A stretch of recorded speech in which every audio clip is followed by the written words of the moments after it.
the Auburn Blitz Podcast, your direct source for all Auburn all the time with Brett Pritchard, Faith Richardson, and Randy Lee.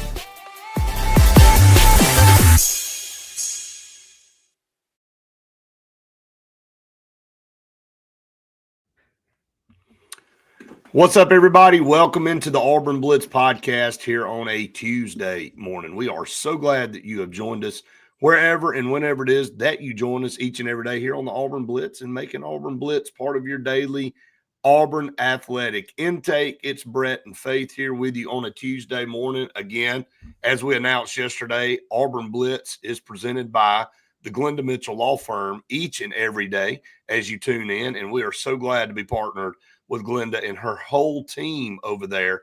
What a tremendous job. We were on the road again yesterday, Faith, and it was just one billboard after another. So I feel like Glenda's in the car with us when we're traveling.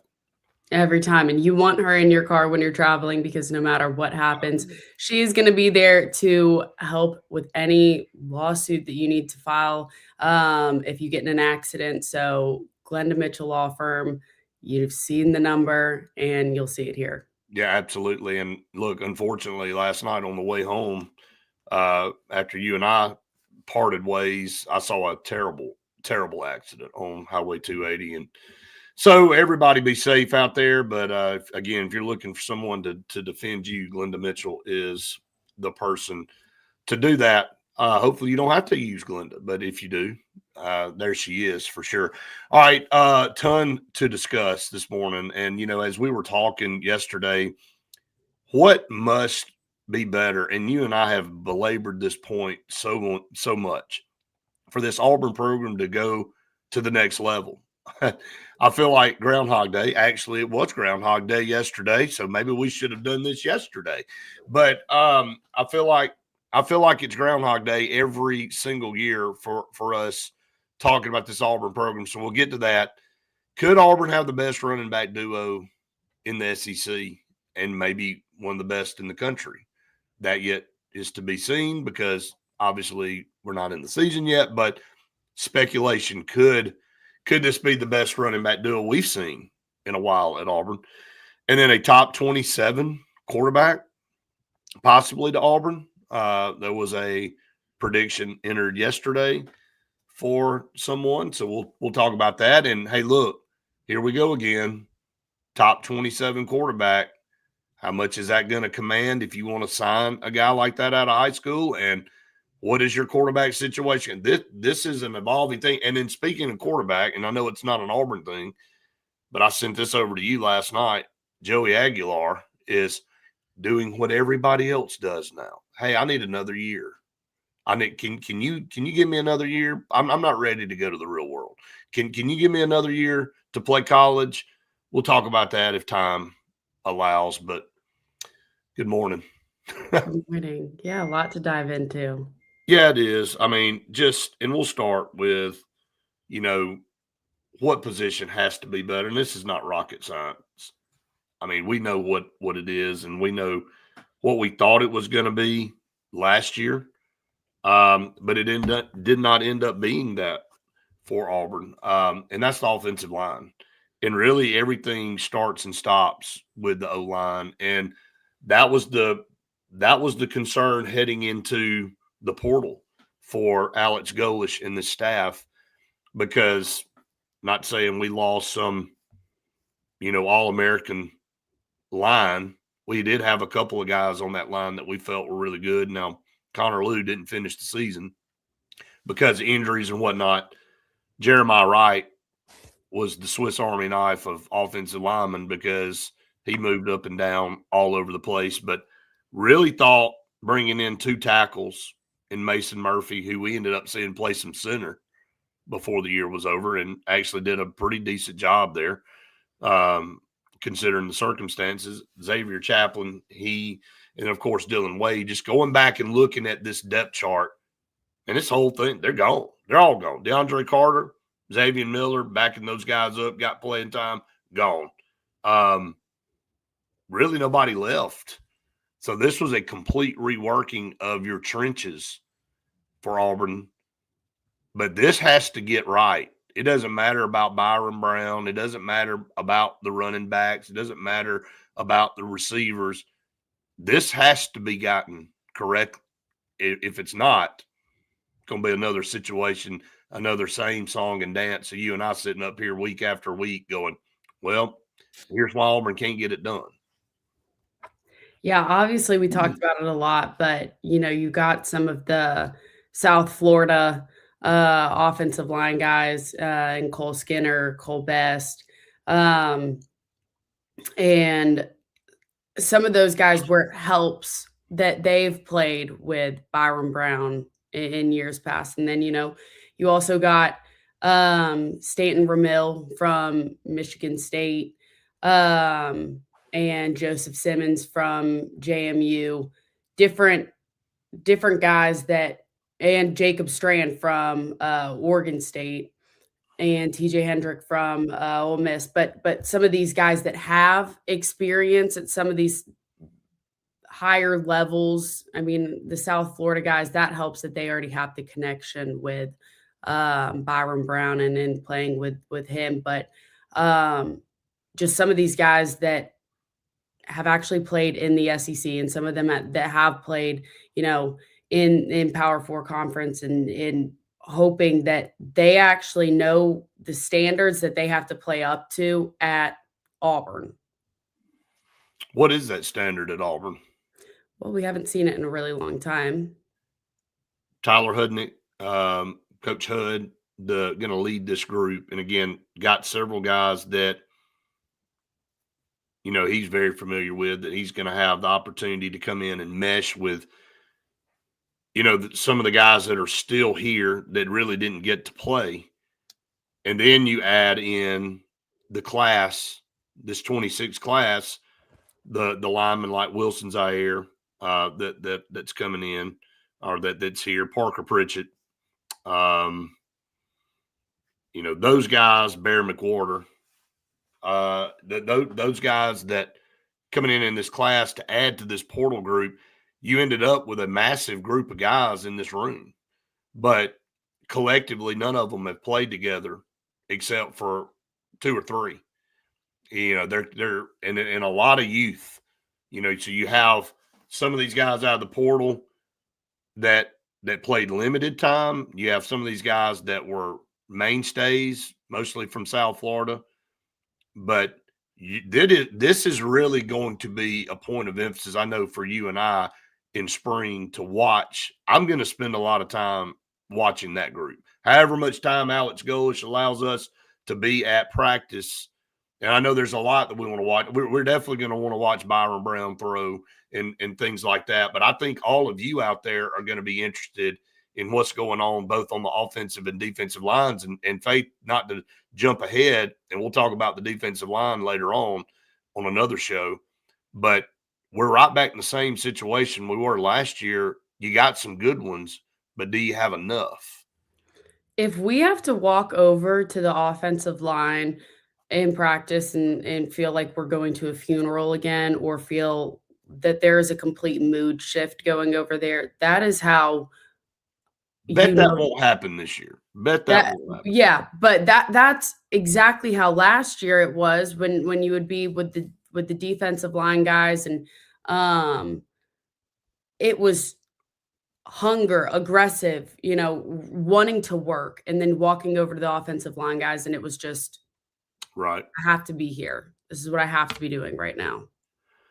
But I think this is, and again, not to go back to last year, but how high we were, and we may have been high after watching that and coming up with some type of analysis that didn't work out. Maybe everybody was, but we were literally, very. The expectations were high. Yes, very. And we broke all the position groups down last year heading into the season, and we just knew, like, if you were walking into a casino and there's nothing a safe bet or sure bet, but if you're like the best odds of a group finally being your leader on the team, we were going to go, well, it's offensive line. These guys are older. They've been around for 800 years. All the different things that you would say, would lead you into a season and make you successful. We saw it. We felt good about it. And it just, for whatever reason, didn't work out. And again, Xavier Chaplin and the whole I can't hear anything deal about 3 or 4 games into the season. I mean, none of that was ever said to us. I don't know that the coaches even knew, or did they use that as some type of scapegoat to why that Texas A&M game was a complete and total disaster. But anyway, with that being said, you think back now to how many guys had to be moved around. And then you had to rely on a true freshman in Kel Ellis, who was the youngest player, literally, in all of Division I college football, that you had to inject into the center position and go, hey, man, go out there and play center in the SEC. Congratulations. You wanted to play big boy football, here you go. That's how bad it had gotten. And again, that's not a cut on him, because I thought he actually did pretty good for what he was thrust into. But for the most part, we had Mason Murphy going to center. We had guys moving all over the place. And we thought, hey, we finally have some depth. We're finally too deep at every position. So if somebody goes down, we can just push one guy in there. We're not going to have to move guys all around, kind of like that cup game that they play at Neville Arena or Toomer's, where the toilet paper moves around. You're trying to keep up with it. That's what I feel like Auburn's offensive line's been the last several years. There's no question about it. And, it's good that some of those guys have been versatile players and have been able to be thrown into the spot. But that was something that we just really wanted to focus on, you and I talking about going into this portal window, that getting the depth and the numbers there is just as important as getting, that first string guy, because again, we've seen injuries happen like that and how Right. quick they can happen. And especially with the whole Connor Lou situation, that you've got to have the numbers there, because with all of them either transferring out or losing eligibility from last year, what are you going to do? There's no other portal window. That's it. And again, tomorrow is the press conference with Coach Golis. You and I'll be there. So I'm interested to hear that. And then after that, we told everybody we will go through the 39 portal additions for Auburn, and we'll provide you with who we think from top to bottom was the most important. Again, we know who number 1 is. All right. So that's not some earth shattering news, but I think from 2 down, it could be a lot of different rankings. I mean, really. And how key. And then I'll tell you one other thing, Faith. We'll throw another caveat in there. How many of those guys are we expecting to have significant playing time? You go out and grab 39 guys, you lost 34, but we all know that all 34 that left didn't have significant playing time. How many of these 39 coming in do you feel like are going to be, a contributor? How many do you think going to start? How many do you think are going to be just a depth piece? We'll dive into all that. So we were waiting for tomorrow, because that'll officially be the end of recruiting season, if there ever is for this cycle. It never ends, because now you're looking at the 27 and 28 guys and so forth and so on. And then the portal is always going to be out there. But I'm interested for myself to go through this list and rank them. And I'm interested to hear kind of where you stand on some of these guys too, because I'll be honest, when you lose 34 and you do a good job of bringing 39 in, you better hope several of these guys are going to be contributors, because when you look at this depth chart that you and I looked at it pre-portal, we were like, that's why it was so scary at the time. And everybody said that. We just said, look, pump the brakes. All we can talk about right now are people leaving. It's kind of like being at the party and everybody's walking out the door and you're like, where's everybody going? It's like, hold on a minute. The cool kids are coming. All right. The non-cool kids are leaving because they got to go home early, right? The cool kids are about to come over and we're about to really get the party started. So that's what I'm hoping for. Yeah. Sorry if that was a terrible analogy or not. That's the only one I could come up with.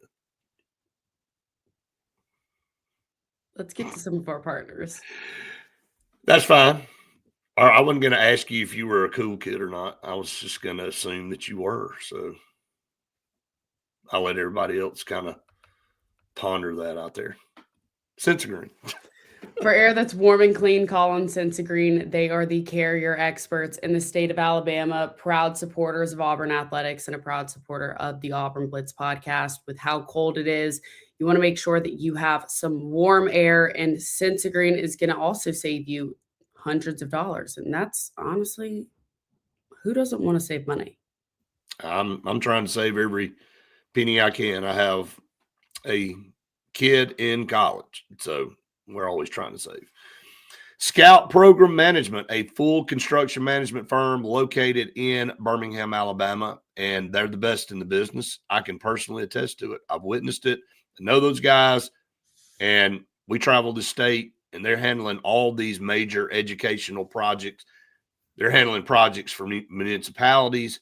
So for your next big project, you need a team to lead you through that project, and they'll take you from the pre-construction phase to the finished product. Scoutpm.com. Check them out. They're the best in the business. Bunkers in downtown Auburn, they are also one of the best in the business. Make sure you head over to Bunkers if you're not going to be able to make it to the game on Saturday or any day of the week, because there's plenty of basketball on that you can just go and watch it at Bunkers. I mean, they've got 2 stages for live music. So head over to Bunkers, 50 parking spaces downtown. One of the best places to be. Absolutely. And another great place to be, and another great place to go get something that you've always wanted. I know you do. I know you do, because I've always wanted one. Easy Go Cushman Yamaha Club Car, Alabama's premier golf cart superstore, the Cart Source. Go check them out on Highway 280 in Davil. We'll be there on Wednesday, February 18th. We'll be there live. Hopefully the weather will be great. Looking forward to it.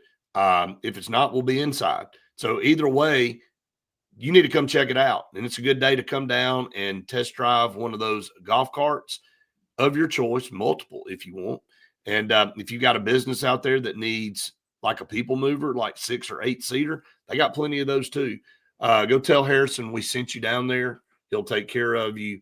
I know that, Faith, you are excited about the 18th already, because maybe I'll have a partner to do the show. I'll look up and you probably up the road driving one of those golf carts. So Probably. I'm really excited. I know you are. Yeah, there's no question, Mr. Albee. She was the cool kid coming in later on. So nothing's changed. She's still the cool kid. All right. Jake said, well, Connor Lew's an NFL center, and he hasn't made much of any difference in the last 3 years. It's a unit's a whole. Yep. It's a very good point, Jake, that you make there. I think anybody would have taken Connor Lew. I hate that he was injured.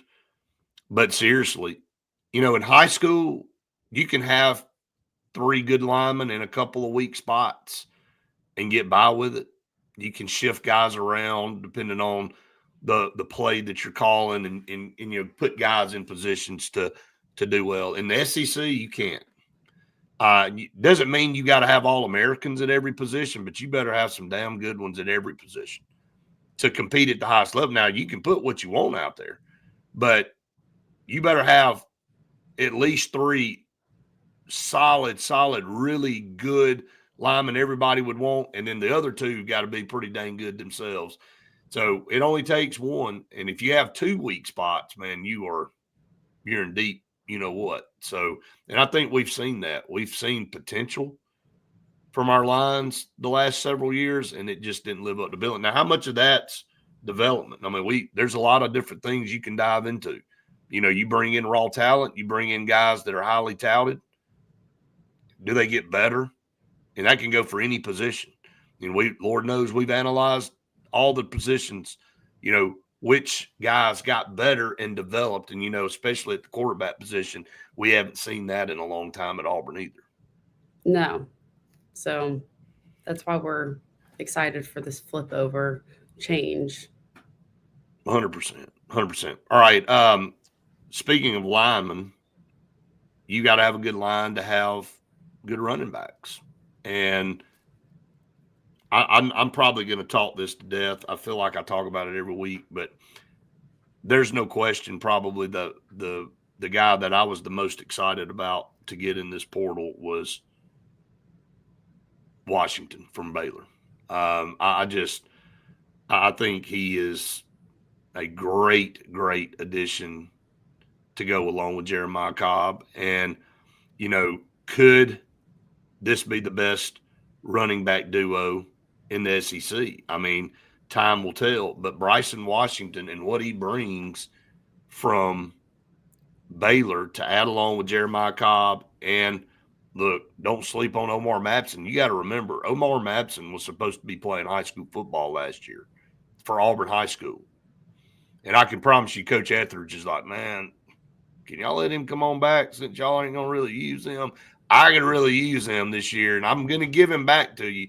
I think you would have liked to have had him there, but Omar Matson had to jump into action in limited time. But we saw him, and we saw what a hard runner he is. And you got to think, man, this kid's young, and he's going to get bigger and stronger and hopefully faster as he develops. And then graduating a whole year before going and playing in college ball is so much different than graduating a semester early than some of these guys. And the development as a running back being so young is so different than, again, just one semester of graduating early. And if he was already as strong and fast as he was last year, I'm really looking forward to seeing how much he's progressed in this offseason, because 1 year at that young of an age, 17 to 18, can make a huge change. And I mean, I even think if you can keep him around for the next year, that you're going to see an even bigger change in him physically and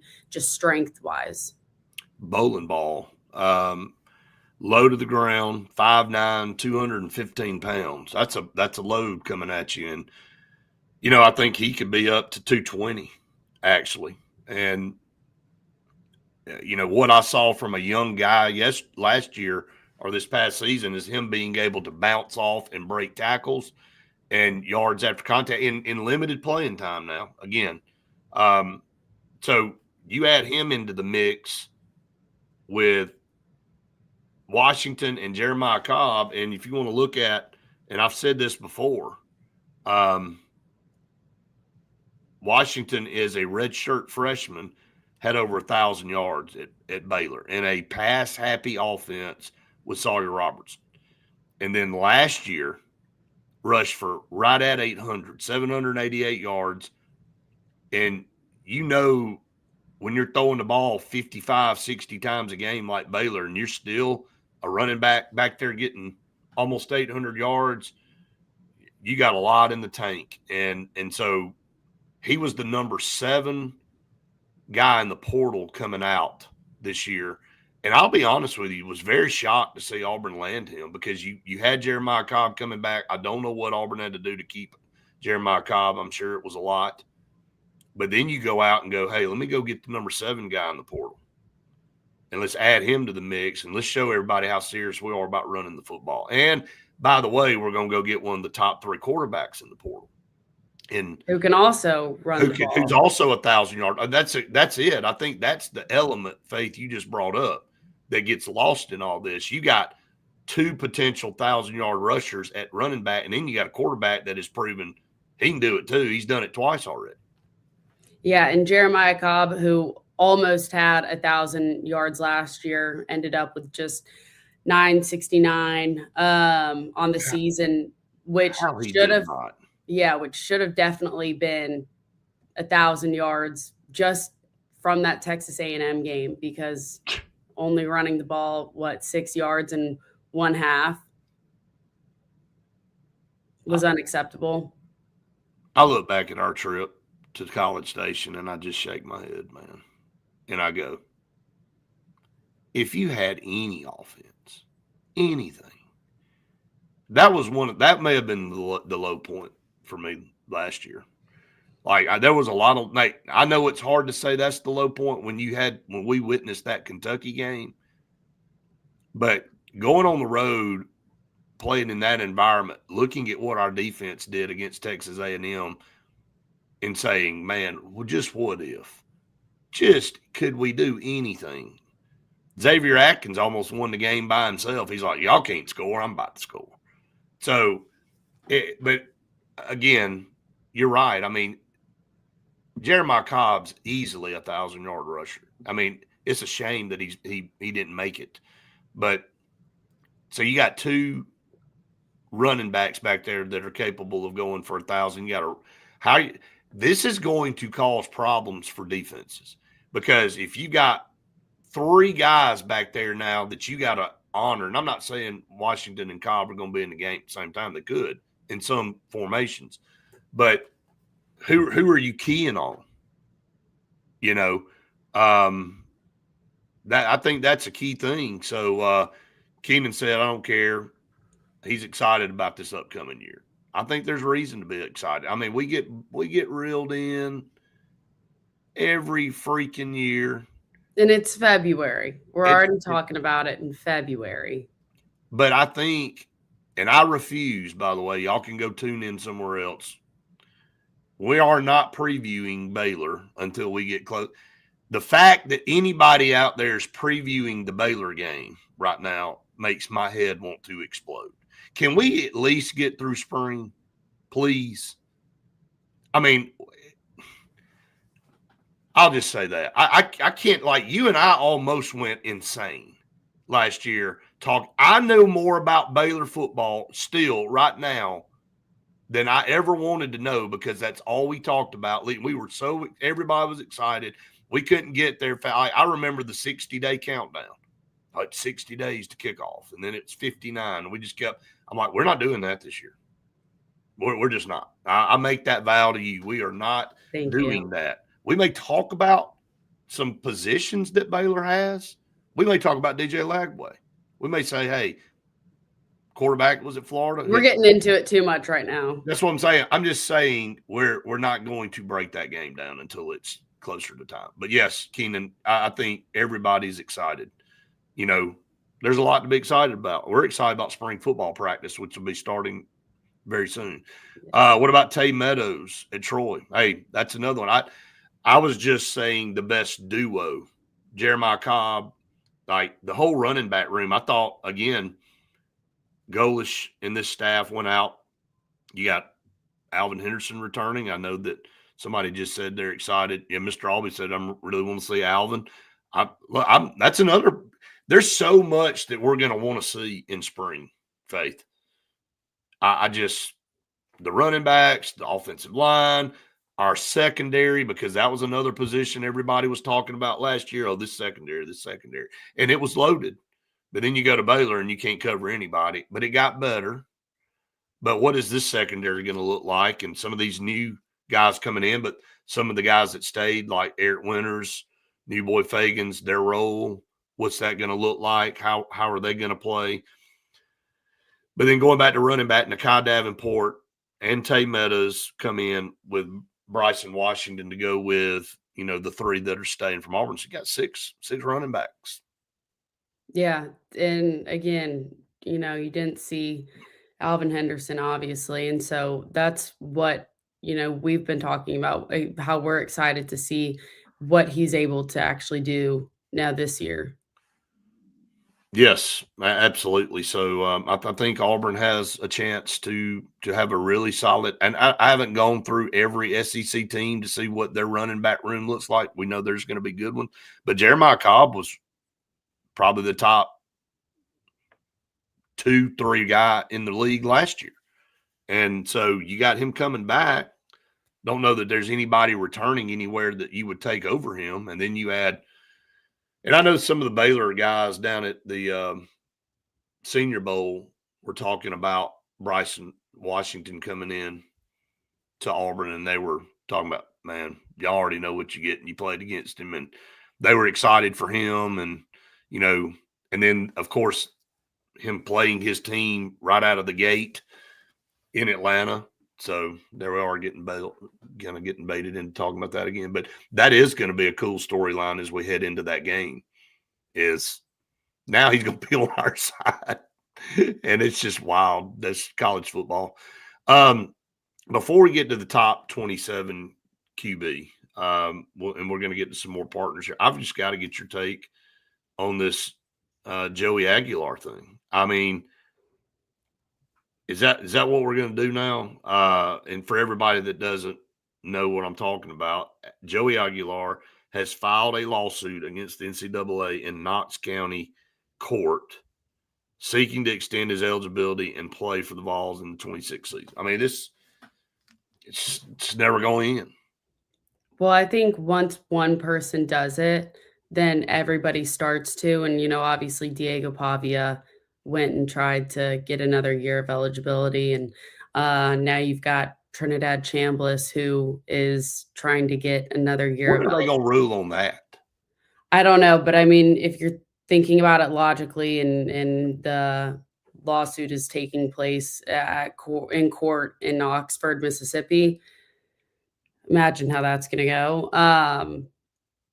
That's why I'm surprised it hadn't been done already. I just don't understand how this just keeps happening and how old are these guys going to be? You've got TJ Finley, who is like 27 or something. Right. You got a Miami linebacker that's just got his 8th year. How is this? Well, and we've already broken it down how. It all started back with COVID.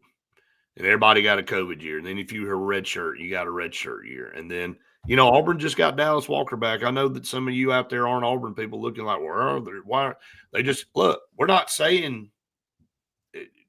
pointing a finger at anybody. Look, we're just saying, is this what it was meant to be? Is this what everybody wants? The bunch of 26 and 27-year-old guys running around. So after this year, I mean, technically, shouldn't COVID years be abolished? Like, shouldn't there be nobody in college ball? Should be playing its way out, yes. Correct. After this year? Should. Okay. Until there's another injunction issued. So no, the players aren't paying the legal fees. The schools are definitely paying the legal fees. Yeah, they're nobody. Yeah, exactly. The players just go and say, I want to play another year. How can I do that? And then the schools say, I gotcha. Bunch of BYU players play it everywhere. I mean, it's really comical that you call it college football now. Like, I didn't even think about this. Is it really college football? Does anybody go in school? I mean, no. That's what we were talking about after they just need to rename the whole thing. Said what he said. Just rename it. The amateur league that you can stay in as long as you want. Right. Whatever you want to call it. So, all right, let's talk about some more of our partners here as we head into the last part of the show. And again, top 27 QB to Auburn. We'll talk about it here in just a second. Oliver Ross, for all of your bartending needs, make sure you call on Oliver Ross. They are professional licensed bartenders who are going to make sure that you and your guests have a great time at whatever it might be, sorority, fraternity, date party, weddings, work conventions, up to 20,000 people they can handle. So call on Oliver Ross. Go look at their social media. They have some awesome videos kind of showing what they do. I mean, it just sells it within itself if you go look at the videos. There's no doubt about it. And you don't want Faith and I serving at your next party or function. I can promise you. No. All right. Alex City Marine. The 2026 Blackfin center consoles, like you see right there in the picture. If you're listening in podcast world, just imagine the most gorgeous center console and you and your family and your friends being on that boat. All of these boats powered by Suzuki, Mercury, or Honda.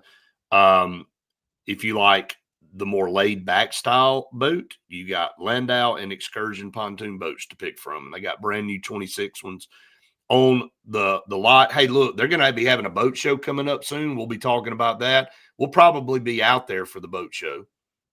And before the boat show prices come out, you can go get even a better deal right now. So beat the rush. Go pick the boat you want. Get a really good deal. Tell Stephen and Lee that we sent you there, and they're going to hook you up. But now's the time to be getting prepped because we're only a couple months away from spring. And, boy, we cannot wait. I'm ready for it to be here. Go check them out. Russell Medical Center, one of the top 3 hospitals in the state of Alabama. I was wrong.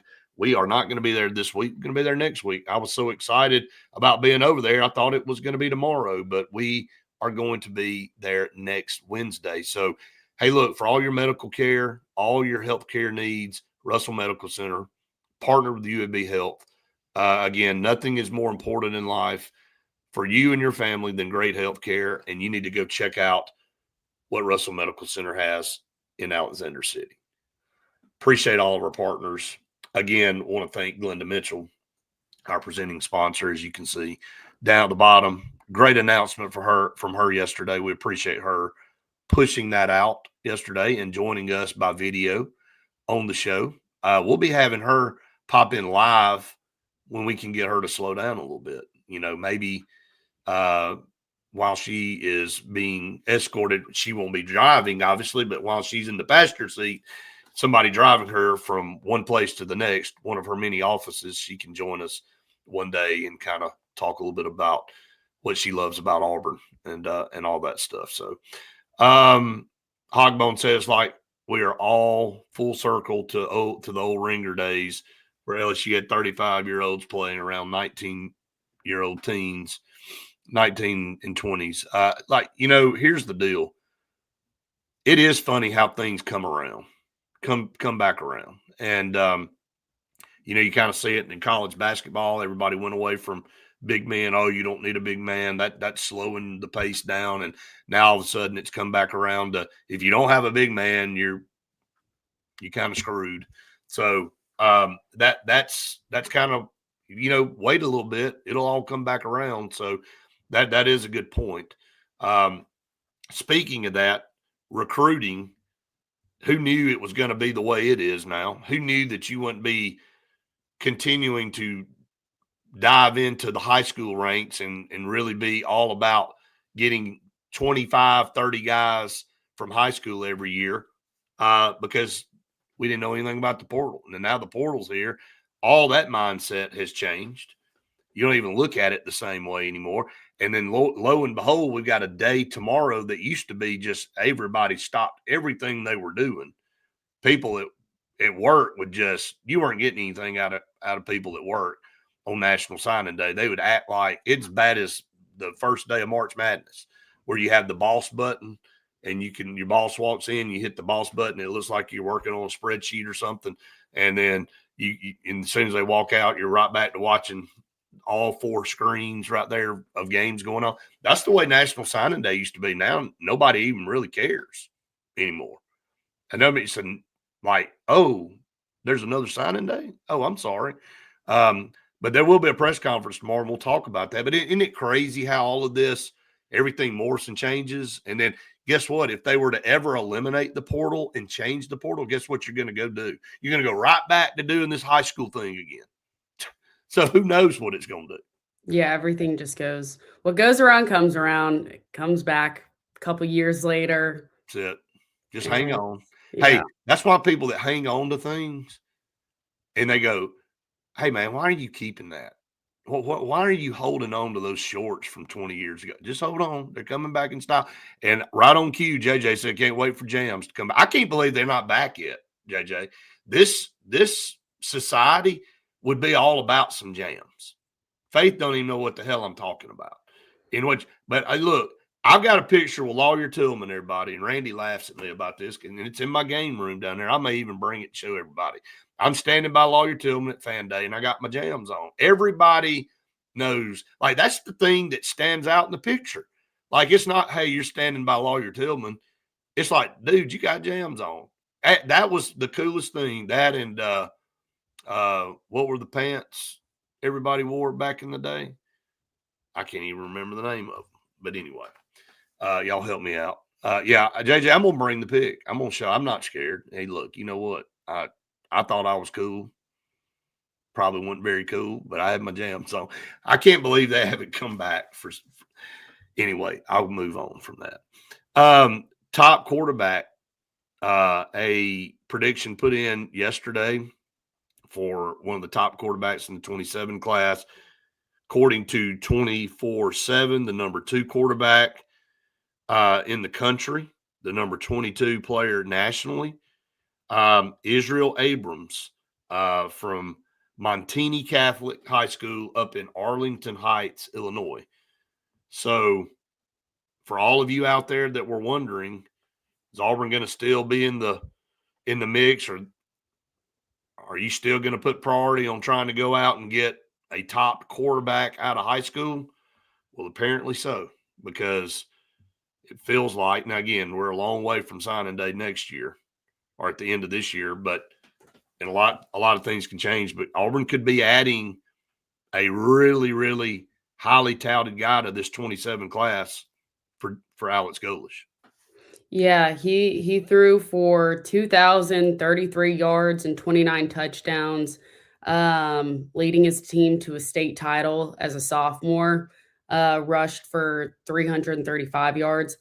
He only threw 3 interceptions. He's not a big runner when it comes to the way he plays, but he'll extend the play with his feet if he has to, but definitely looks to pass um, before he tries to go and run the ball. But I mean, he's got the physical tools, create like to be a playmaker rather than, somebody that is just a body out there that you don't look past and into. And so Right. he's from everything here, he shows to be a really good guy.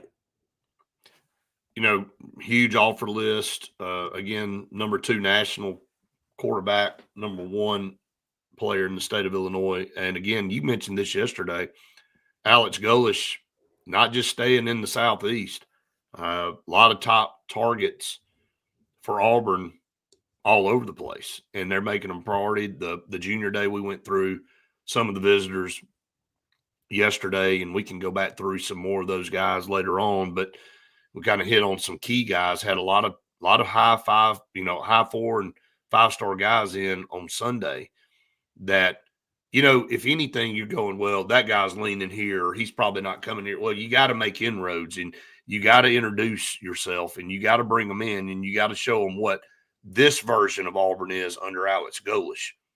And a lot of the comments in the, quotes that we were seeing from players on Sunday was how blown away they were and how excited they were, and how they didn't know a lot about Auburn until they obviously got here, and they really liked it, and it vaulted Auburn way up their list. And I don't think they just blow smoke. I think, we hear guys say, well, it was a good visit, but these guys were like, no, man, I didn't know about this. This is crazy. Yeah, I mean, like I said yesterday, you can't talk about Auburn until you visited and have been able to actually see the place. And I'm excited to go in the facility after Alex Golish and his whole staff has moved in there basically, and see how different it is, even for us media people, before Yeah. being able to compare what it was before and what it is now. I know what it's not going to be. Because you can pick up energies. Yeah, Yeah. I'll leave it at that. Probably a different choice of music, maybe. I don't know. We'll see kind of how that plays it. Not that there was anything wrong with that, just maybe the timing of when it was played, maybe not the best. So the Tyler University said, what happens to all of our preseason hope if we get blown out by Baylor? Man, I don't even want to think about that. Auburn actually is a 7.5-point favorite, if anybody wants to know, in the early line. So, again, not diving into that. I'm just saying because we had a question. So, if Auburn were to get blown out in that game, that is not the expectation of where the national pundits are right now. It's not saying they're right and stuff. So, hey, man, I would have kept all my Jordans hog bone, but they dry rotted because, they make these shoes or they just fall apart. I mean, if you keep shoes like that, material just breaks down over time and crumbles. So I'm a shoe connoisseur, you know that, and there's nothing you can do outside of vacuum seal the dang things to keep them from breaking down. So of course, at a young age, I didn't know anything about that, and I wore them till they wore out anyway. But that would be cool to have all of that stuff. And yeah, I know it was probably tough for you to to part ways with your Dr. J Converse, their Hogbone. I mean, all the classic stuff. But I can't think of the name of those pants, guys, that everybody wore back then. Michael Jackson had them on. What were they called? Dadgummit, it was right on the tip of my tongue. Somebody help me out. Anyway, if you don't get it today, help me out tomorrow. Can't remember everything. Don't know how we even got down this path. Anyway, parachute. There it is. There it is. Parachute pants. Why I was thinking moon pants, I don't know, but parachute pants. Like, yes, K Smalls on top of it. So Faith's so out of the loop on this, and her facial expressions are like, what in the hell are they talking about? So anyway, I have no idea. Hey, a lot of fun there. But anyway, great show today. Appreciate all of you that comment and tune in each and every day. If you have not, there you go, Brad. Keep it coming. If you're not subscribed to our YouTube channel, please do that. Hit the like button out there. Again, I apologize, Faith. This was way before your time. And so you're just sitting there smiling, going, I don't know what these guys are talking about. But anyway, Sounds great. You're all for it. So you go Google parachute pants when we get off, and you'll see what we're talking about. You're gonna be like, I'm glad I didn't live back then because I didn't want to see everybody wearing that. I had my capris, the capri leggings. Okay. See. And apparently those are coming back too. Did they ever go out? I think for a little bit. Okay. But now they're back. I'm too tall to wear those nowadays. They look really, I'm not. Hey, hey, look, most people would love to be tall. I'll just say that. So don't ever apologize for that. All right. Appreciate everybody. Again, hit that like button out there for us. It helps us out tremendously. Again, thanks to Glenda Mitchell Law Firm for being our presenting sponsor here each and every day on the Auburn Blitz. Faith, do you have anything else this morning? Hope everyone has the best day ever.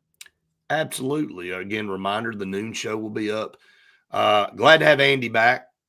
Yesterday he was back, and he's back today. So glad to have him back. So make sure you tune in at noon right here on all of our, I'd say channels, whatever you want to call it, places that you tune us in. You can tune us in, of course, on Statewide TV as well.